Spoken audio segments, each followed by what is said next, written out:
Hey guys, got an interesting little bit of information. If you run Mach3 and you download the Carbide 3D tool library from like Winston Moy, the issue here is if you go to the tool library and you go to Carbide 3D,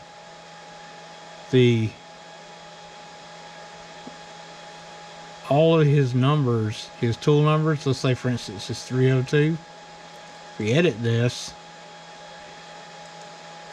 tool number is 302, so you cannot put that into Mach3 and it take it.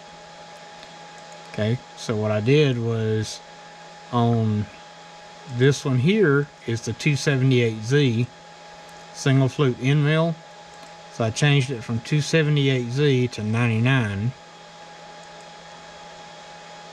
And when it was listed as 278Z, bracket adaptive pocket failed. It failed because of the tool number. After I changed it to 99, then we have probe pocket, same file, I just named it different so we could look at it here. There's the same file.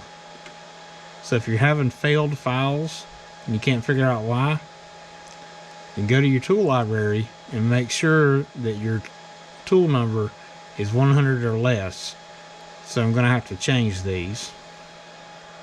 Hope that helps. Thanks for watching.